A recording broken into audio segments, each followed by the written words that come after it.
The glass shattered in Lorenzo's hand, blood dripping onto the white tablecloth of the expensive Italian restaurant. He didn't feel the pain. He didn't even hear the screams of his bodyguards as they reached for their guns. His eyes were locked on a woman standing across the street, huddled under a cheap plastic umbrella. She was wearing a simple waitress uniform, her hair pulled back in a messy knot. She looked tired. She looked ordinary, but she had the exact same crescent moon scar on her right wrist, the same tilt of the head, the same honey-brown eyes that had been closed forever in a silk-lined casket 3 years ago. Lorenzo whispered, his voice cracking, a sound the most feared Mafia boss in Europe hadn't made in a decade. The woman looked up. Her eyes met his. For a split second, the world stopped. Then her face turned pale with pure, bone-chilling terror. She didn't run toward him. She didn't cry for joy. She dropped her umbrella and bolted into the dark alleyways of a city she was never supposed to be in. 3 years ago, Lorenzo Rossi stood in the pouring rain of Seoul, South Korea, watching a black car get pulled from the river. Inside was his wife, Clara. The police said the brakes had failed. They said the body was too damaged by the water to view, but the dental records matched. Lorenzo didn't just mourn her, he burned the world for her. He hunted down every rival family, convinced it was an assassination. He became a monster, a man with a heart of stone who ruled with blood and iron. He moved his operations to a new country just to escape the memories. "She's gone, boss." His right-hand man, Marco, had told him every night for 1,000 days. "She's never coming back." Lorenzo believed him, until tonight. He was in this small coastal town to settle a business deal with a local gang. He was supposed to be thinking about territory and profit, but as he sat by the window, the rain started to fall, and through the mist, he saw her. "Marco," Lorenzo growled, standing up so fast his chair flipped over. "Boss, what happened?" Lorenzo pointed a shaking, bloody finger at the disappearing figure in the alley. "I just saw a ghost, and she was afraid of me." Lorenzo and his men cornered the woman at the end of a dead-end street. She was trapped against a brick wall, trembling. "Clara, it's me," Lorenzo said, stepping into the light of a flickering street lamp. "I don't know how you're alive, but I've found you. I'm taking you home." The woman looked at him, tears streaming down her face. She reached into her pocket and pulled out a small laminated ID card. She held it up with shaking hands. The name on the ID wasn't Clara Rossi, it was Mina Song, and the birth date on the card showed she was 5 years younger than his wife.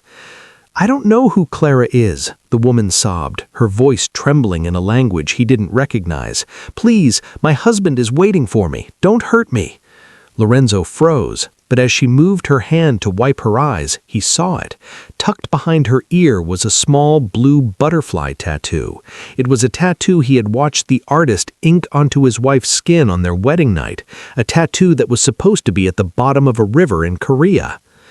"Your husband?" Lorenzo hissed, his grief turning into a dark, toxic rage. "Who is he?" From the shadows of the alley, a man stepped out. He was wearing a police uniform. He pulled the woman behind him and leveled a gun at Lorenzo's chest. "Get away from my wife," the officer said. Lorenzo looked at the officer's face and felt the world tilt. The man holding the gun was the same lead detective who had confirmed Clara's death 3 years ago. Before we continue the story, I really want to take a moment to ask you guys if you could please subscribe to the channel. We are trying to get to the 1,000 subscribers and I need your help. So if you do enjoy this content, leave a like and drop a comment. And if you could subscribe as well, that will be really appreciated. "I should kill you where you stand," Lorenzo growled, his hand hovering over the golden pistol tucked into his belt. The police officer, Detective Park, didn't flinch. He kept his gun aimed straight at Lorenzo's forehead. Between them, the woman who looked exactly like Clara was shaking, her hands over her ears as if she was trying to block out a nightmare. "You died 3 years ago, Rossi," Park hissed, his voice cold and steady. This woman isn't your wife. She's a citizen of this country. If you touch her, my entire department will hunt you down until there's nothing left of your empire." Lorenzo looked at the woman's eyes. They were filled with a strange, blank terror.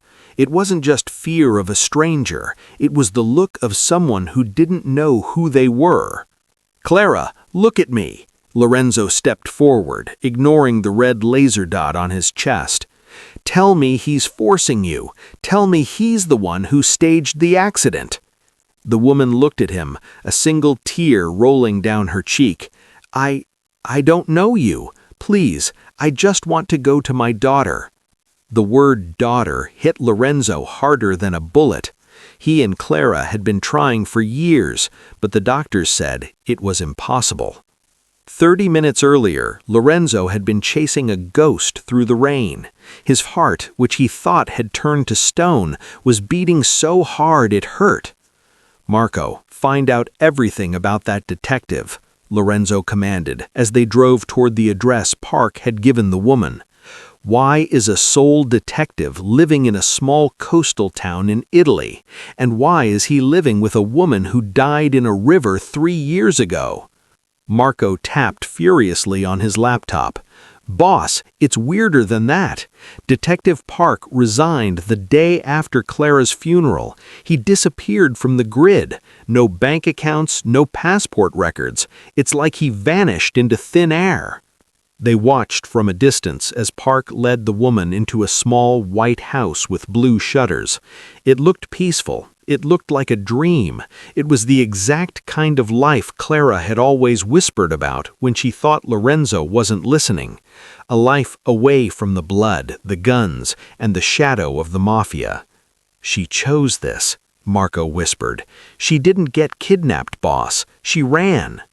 Lorenzo felt a rage so hot it burned his vision. He had spent millions on her funeral. He had killed men in her name. He had spent 3 years wanting to die just to be with her. Lorenzo waited until Park left the house an hour later to pick up groceries. He slipped through the back door, his footsteps silent on the wooden floor. The house smelled of vanilla and lavender. On the mantelpiece were photos. He expected to see fake memories, but what he saw stopped his heart. There was a photo of Clara, or Mina, holding a small baby girl. The baby had thick, dark hair and a tiny, defiant scowl. But it wasn't the baby that caught his eye. In the corner of the photo, sitting on a table, was a medical file.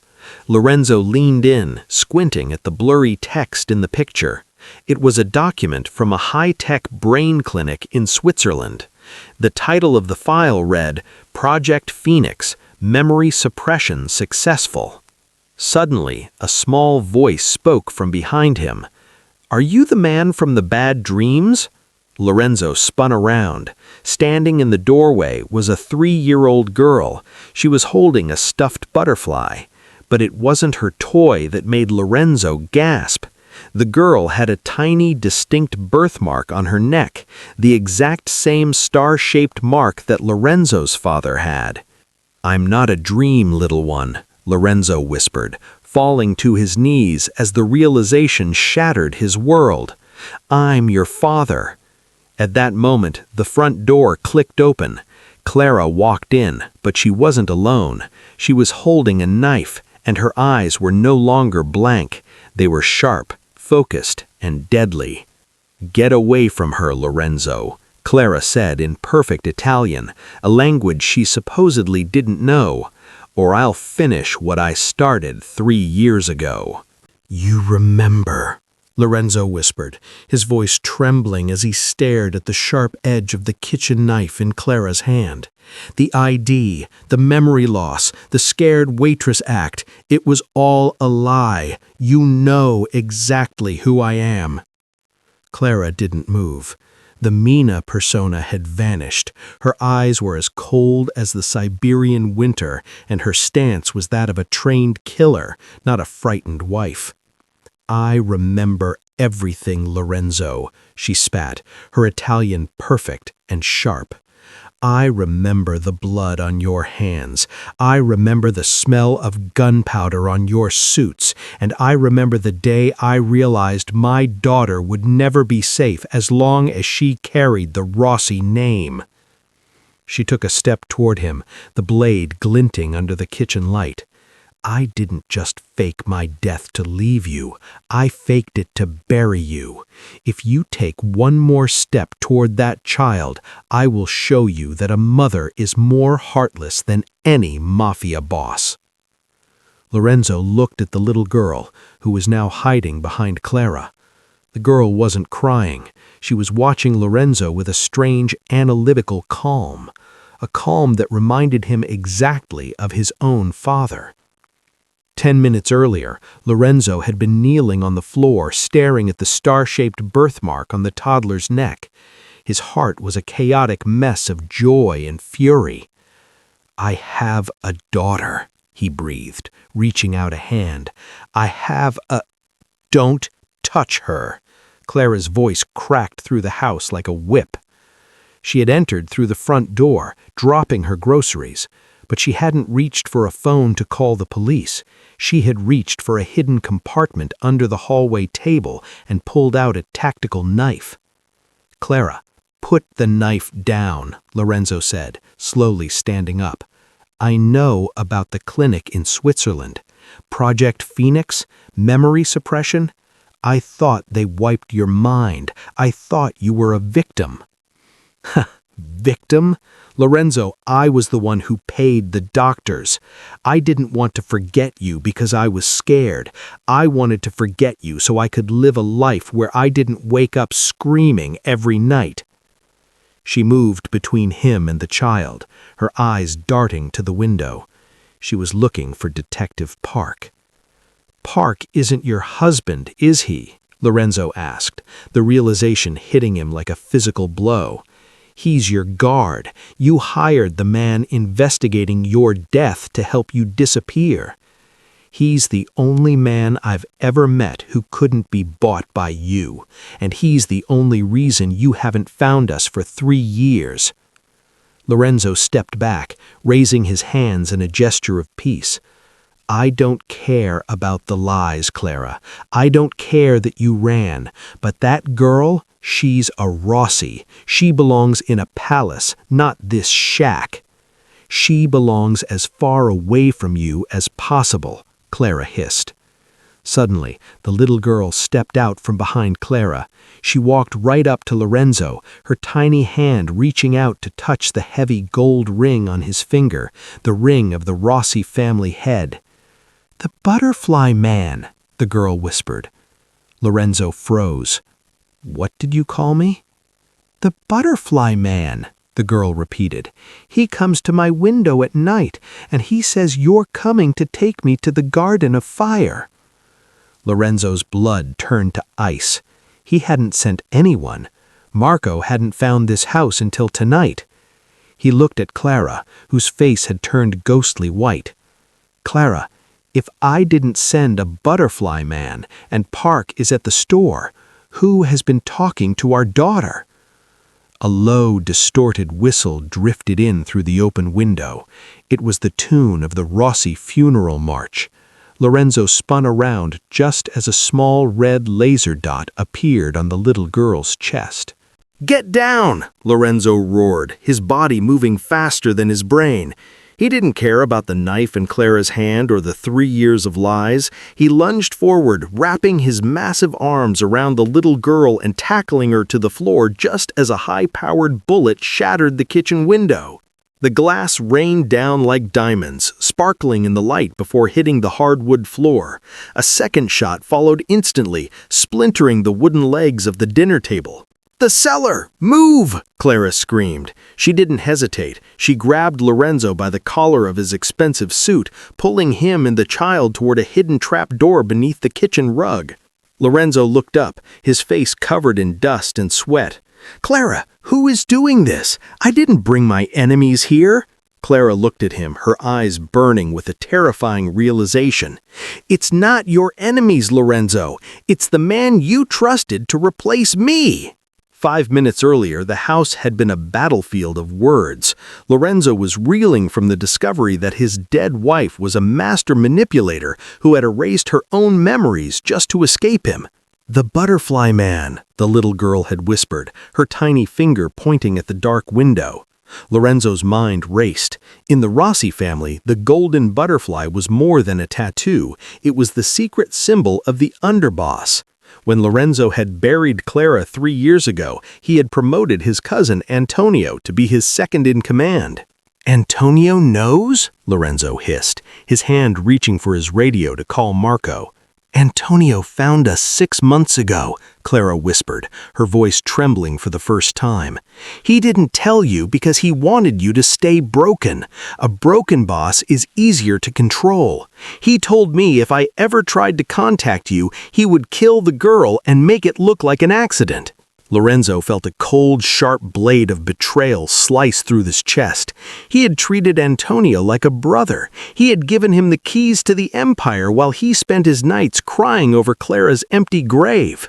"He's been watching us this whole time," Clara sobbed, "waiting for you to find us so he could kill all 3 of us in one room and take the throne for himself." Inside the dark, cramped cellar, the sound of heavy boots crunched on the broken glass upstairs. "Lorenzo, I know you're in there, cousin," a voice boomed from the kitchen. It was Antonio. He sounded happy. He sounded like a man who had already won. "I have to thank you. I've been waiting 3 years for this family reunion." Lorenzo looked at Clara. She was holding her tactical knife in one hand and a small black detonator in the other. "What is that?" Lorenzo whispered. "I told you, Lorenzo. I faked my death to be safe. I rigged this house to explode the moment you or anyone like you stepped inside. I was going to take Antonio with me."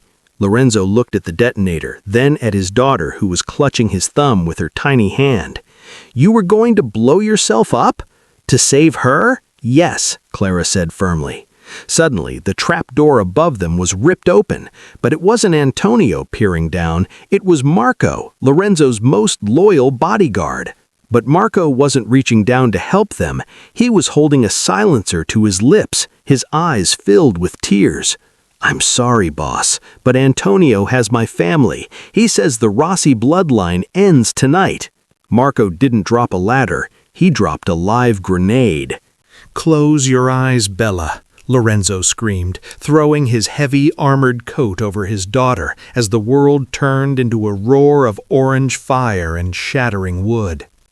The grenade Marco dropped didn't just explode, it triggered the fail-safe Clara had built into the house. The floorboards above them vanished in a wave of heat. The cellar ceiling began to collapse, raining down heavy stone and burning timber. Lorenzo felt a sharp pain in his shoulder as a beam fell, but he didn't let go of the girl. Through the thick black smoke, he saw Clara. She wasn't screaming, she was calm. She pushed a hidden brick near the wine rack, and a section of the wall swung open, revealing a narrow concrete tunnel. "This way, now!" she yelled, over the sound of the house crumbling above them. As they scrambled into the dark hole, Lorenzo looked back. He saw Marco standing at the edge of the fiery pit, his face twisted in grief. Marco wasn't looking for survivors, he was looking for a way to tell Antonio the job was done. Only 3 minutes earlier, the most loyal man in Lorenzo's life had betrayed him. Marco, the man who had carried Lorenzo's wedding ring, had dropped death into their laps. "Marco, don't do this!" Lorenzo had yelled, reaching for his gun. "He has my sister, boss," Marco's voice had cracked. "Antonio said if the Rossi name survives tonight, my family dies tomorrow. I'm sorry." The grenade rolled across the dirt floor of the cellar like a slow-motion nightmare. Lorenzo had looked at Clara. He expected to see a woman ready to die. Instead, she saw a woman who'd been preparing for this exact betrayal for 3 years. She didn't reach for the grenade, she reached for the wall. "I knew Antonio would come," she whispered, her voice cold and sharp. I knew he'd buy your men. That's why I didn't just build a house, Lorenzo. I built a tomb for anyone who tried to follow me." The explosion rocked the earth, sending a shockwave through the tunnel.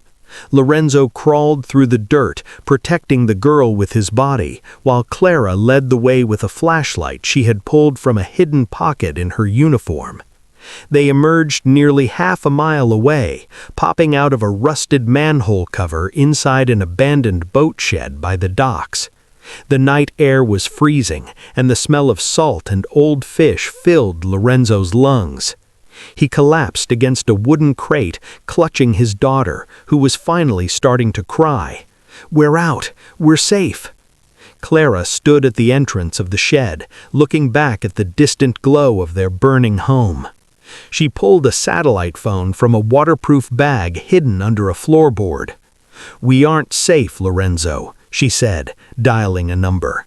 "Code Black. The asset is secure. Send the dead man's fleet." She hung up and looked at Lorenzo. "I didn't just run from you, Lorenzo. I joined the people who hunt men like you. I'm not a waitress. I'm a high-ranking informant for the Interpol task force." Suddenly, the water in the harbor began to churn. A black submarine, silent and sleek, rose to the surface like a ghost from the deep. "You have two choices," she said, pointing at the sub. "You can die here as a failed boss, or you can get on that boat as my prisoner." "Put the cuffs on, Lorenzo. Do it for her." Clara stood on the edge of the damp pier, the wind whipping her hair across her face. In her hand she held a pair of heavy black steel handcuffs. Behind her, the massive black hull of the submarine loomed like a sea monster. Lorenzo looked at the steel bracelets, then at his daughter, who was shivering in his arms. He was the head of the Rossi family. His father had died rather than speak to the police.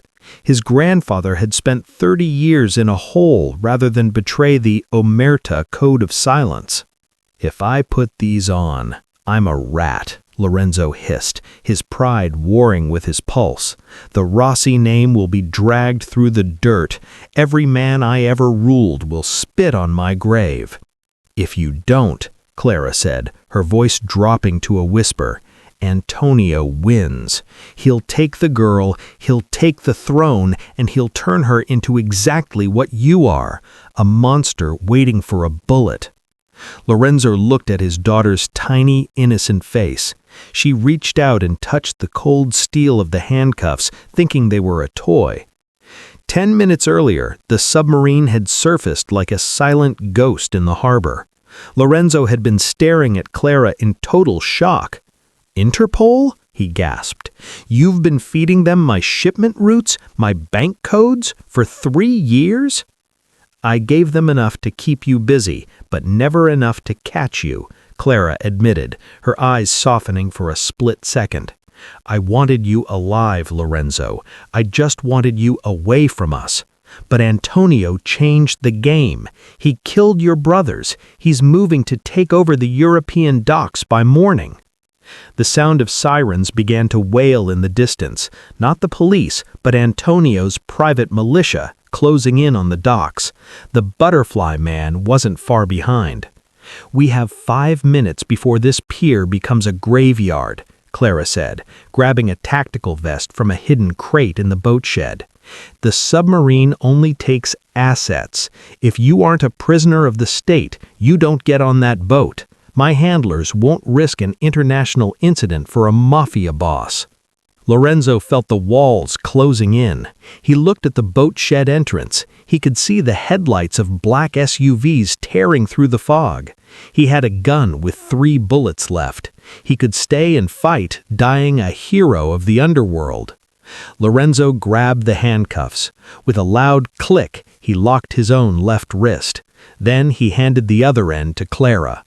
"I'm not doing this for Interpol. I'm doing this because you're the only person I've ever met who's smarter than me." They scrambled onto the deck of the submarine just as the first SUV screeched onto the pier. Antonio stepped out, a golden assault rifle in his hands. He looked at the submarine and screamed in rage, opening fire. Bullets pinged off the thick metal hull like angry hornets. Lorenzo pushed Clara and the girl into the hatch, following them down into the belly of the machine. As the hatch slammed shut, the interior lights flickered red.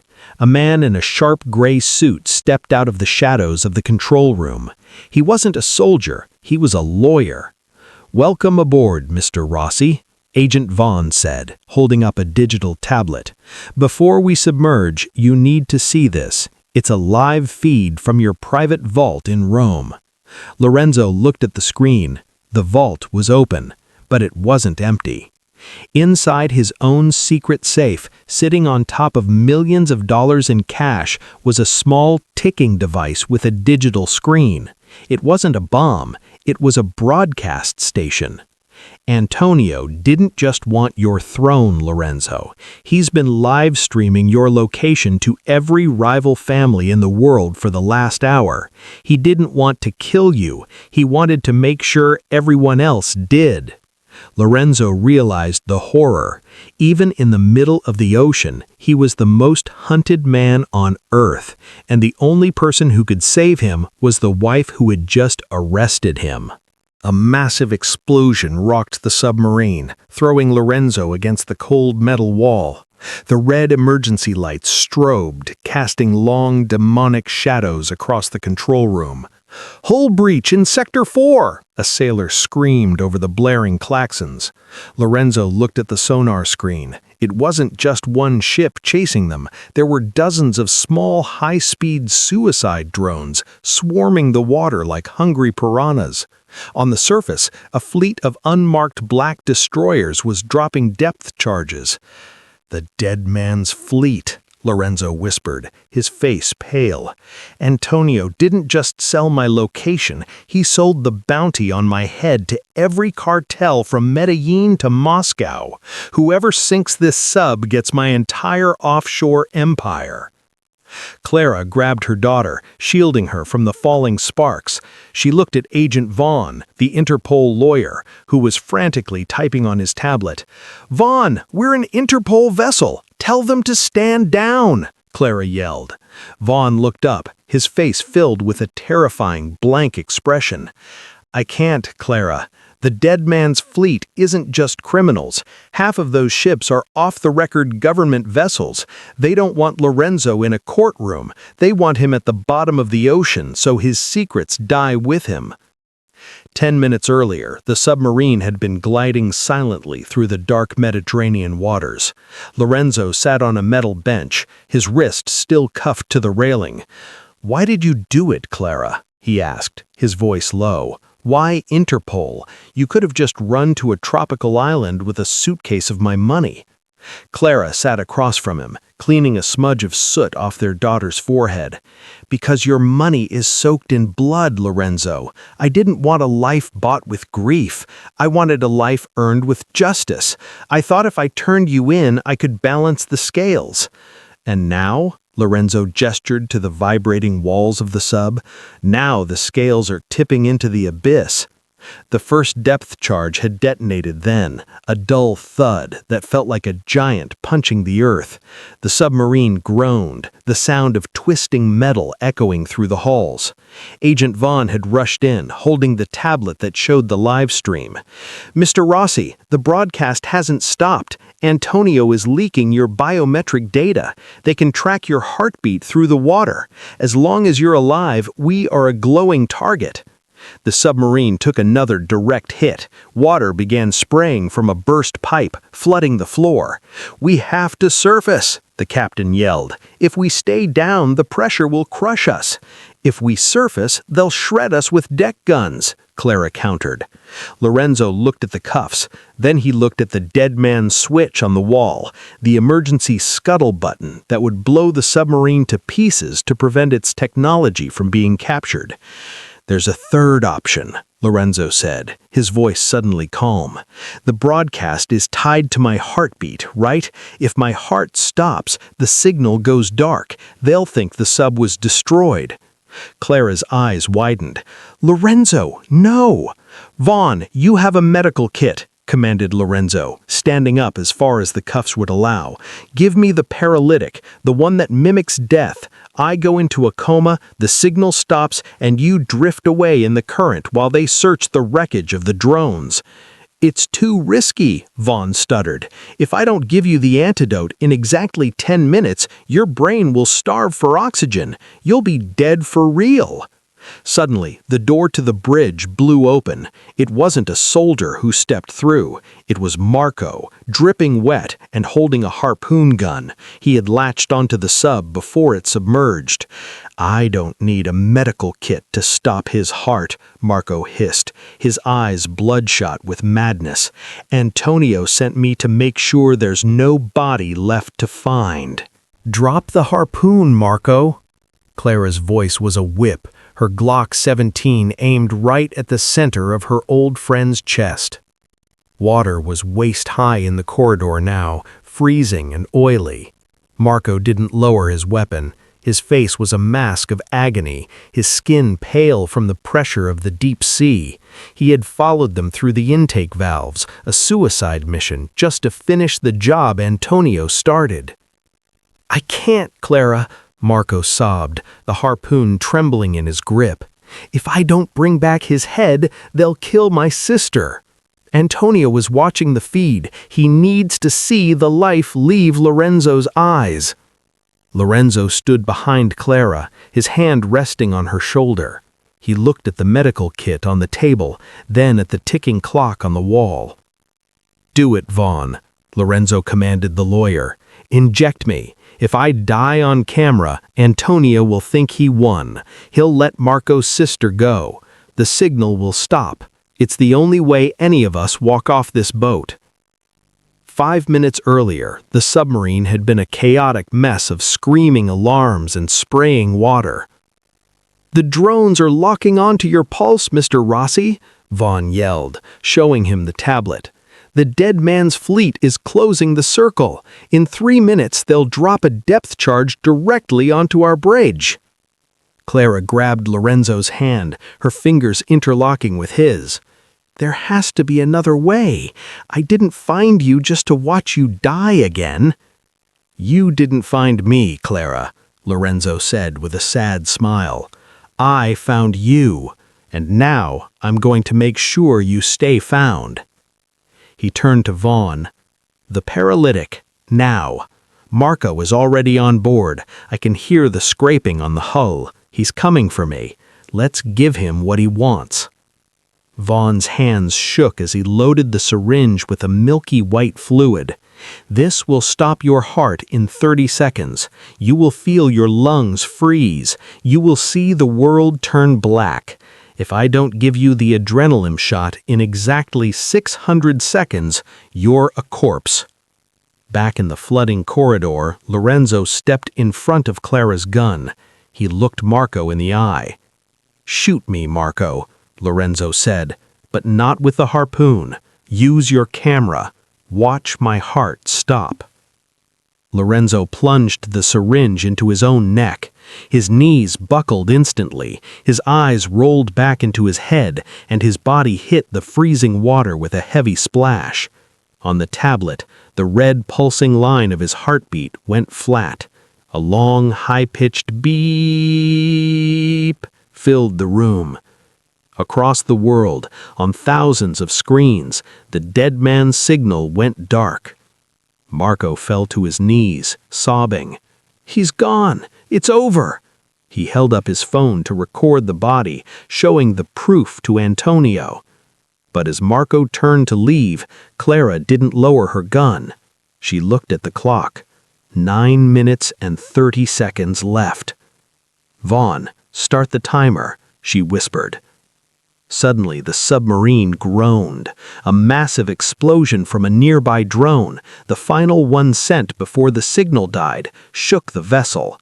A heavy metal locker tore loose from the wall and slammed into Vaughn, knocking him unconscious and sending the medical kit, containing the only antidote, sliding into the dark, rising water. Clara looked at the swirling black flood. The antidote was gone, and Lorenzo only had 9 minutes of life left in his body.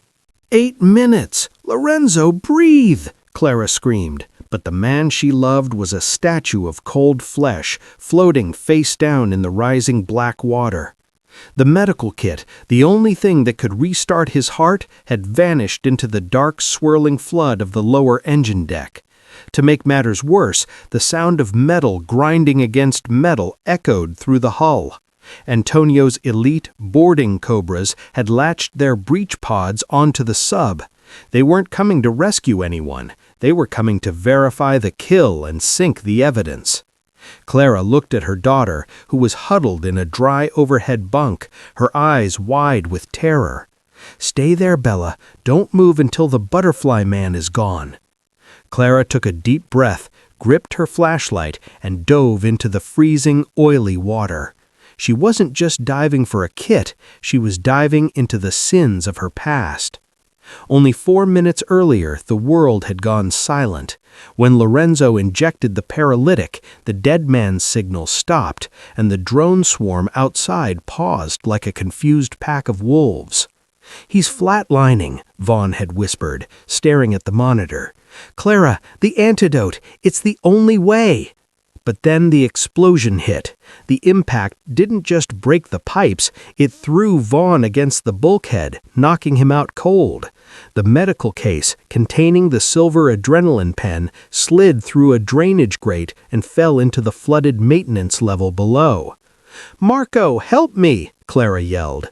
But Marco was staring at his phone, his face pale. "Antonio, he doesn't believe it. He says he wants to see the body himself. He's already in the breach pod, Clara. He's coming to the sub." Marco grabbed his harpoon gun and pointed it at the hatch.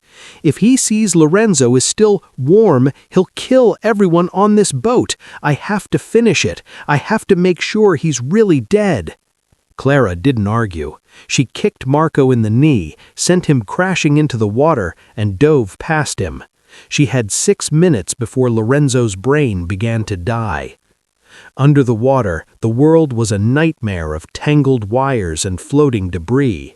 Clara swam through the narrow maintenance pipe, her lungs burning. The flashlight beam cut through the murk, reflecting on something shiny snagged on a pressure valve. The medical kit. She grabbed it, but as she turned to swim back, a gloved hand grabbed her ankle. She looked back and saw a diver in a black tactical suit, one of Antonio's men. He pointed an underwater spear gun at her chest. But he didn't fire. He pointed to his own shoulder patch. It wasn't the Rossi family crest. It was an Interpol badge. "Agent Clara, I'm with Vaughn's backup team. We aren't here for Lorenzo. We're here to cleanse the record. Our orders are to make sure no one leaves this sub alive, not even you." Clara realized the ultimate betrayal. Interpol didn't want a trial. They wanted the Mafia boss and the rogue agent to disappear forever at the bottom of the sea. She kicked the diver in the mask, the glass cracking under her boot, and scrambled back to the surface. She climbed out of the water, gasping for air, the adrenaline pen in her hand. 1 minute left. She ran to Lorenzo's body, but someone was already there. Antonio was standing over him, his golden boots splashing in the water. He was holding a jagged combat knife, ready to decapitate the dead king. "Hello, Clara," Antonio smiled, the blade touching Lorenzo's throat. "I think it's time we made this death permanent." 10 seconds, Lorenzo. Please, wake up!" Clara screamed, her voice echoing off the vibrating steel walls. Antonio laughed, a jagged, manic sound as he pressed the tip of his combat knife into Lorenzo's throat. A thin line of blood appeared on the dead man's skin. "He's gone, Clara, and you're joining him. I'm going to be the only Rossi left to rule the world." Clara didn't reach for her gun. She lunged forward, slamming the silver adrenaline pen into Lorenzo's thigh and hitting the trigger. For 5 agonizing seconds, nothing happened. Lorenzo's face remained a ghostly blue. Antonio raised the knife for the final strike. Then Lorenzo's eyes snapped open. They weren't the eyes of a victim. They were the eyes of the devil himself. He grabbed Antonio's wrist with a grip that shattered bone. The knife clattered into the water. "I heard every word you said, cousin," Lorenzo rasped, his voice a graveyard whisper, "especially the part about my daughter." 5 minutes earlier, the boarding cobras had cut through the hull. Antonio had stepped into the flooding room, his gold-plated boots splashing in the oily mess. "Look at him," Antonio sneered, kicking Lorenzo's limp hand. "The great Lorenzo Rossi, reduced to a floating corpse in a tin can. I almost feel sorry for you." Clara had been hiding in the shadows of the upper bunk, clutching the adrenaline can. She watched as Antonio pulled out a satellite phone. He wasn't calling his men, he was calling the dead man's fleet circling above. "This is the new king," Antonio said into the phone. "The target is confirmed dead. Sink the submarine now. Leave no witnesses. I want the Interpol agents and the girl erased." Clara realized then that Antonio was the one who had made the deal with the corrupt Interpol leaders. He wasn't just taking the Mafia throne, he was clearing his path by letting the government kill his rivals for him. "You're a rat, Antonio," Clara whispered from the dark. Antonio spun around, his knife drawn. "And you're a ghost, Clara. It's time you both stayed dead." Back in the present, Lorenzo stood up in the waist-high water, his muscles twitching from the raw adrenaline. He didn't kill Antonio immediately. He dragged him toward the sonar screen. "Look," Lorenzo pointed to the screen. The dead man's fleet wasn't firing on the sub anymore. They were firing on each other. What is this?" Antonio gasped, clutching his broken wrist. "The dead man's signal wasn't just a tracker, Antonio," Lorenzo growled. "When I flatlined, it triggered a confession protocol I set up 3 years ago. Every bank account you stole, every bribe you paid to those Interpol agents, and every murder you ordered, it was all just broadcast to the world's media. The dead man's fleet was falling apart because the corrupt commanders were being arrested in real time on their own decks. The hunt for Lorenzo was over because the world was now hunting them." Lorenzo picked up Antonio's knife. He handed it to Clara. "He's your prisoner, agent," Lorenzo said, looking at his wife with a new kind of respect. "Take him to a real court. Let the world see what a coward looks like." 1 month later, a small beach in the South Pacific. A woman named Mina sits in the sand, watching a little girl chase a butterfly. A man walks up behind them, carrying 2 coconuts. He isn't wearing a suit, he isn't carrying a gun, he has no ring on his finger. "Is it over?" the woman asks. "The Rossi family is dead. Antonio is in a cage. Interpol has been purged. There is no Mafia boss anymore." He looks at his daughter, who has the star-shaped birthmark on her neck. She looks at him and smiles. "Butterfly man?" "No, Bella," he says, pulling them both close. "Just Papa." But as the sun sets, the man's phone vibrates in his pocket. It's a text from an unknown number. It contains a single photo, the interior of a bank vault in Switzerland, and a file labeled Project Phoenix, Phase 2. Lorenzo looks at the sea, a dark, familiar shadow crossing his face. The past truly never stays buried. If you like this story, please leave a like and drop a comment. Also, please subscribe and turn on notifications so you won't miss the next interesting story. We wish everybody watching a good health and light in our path.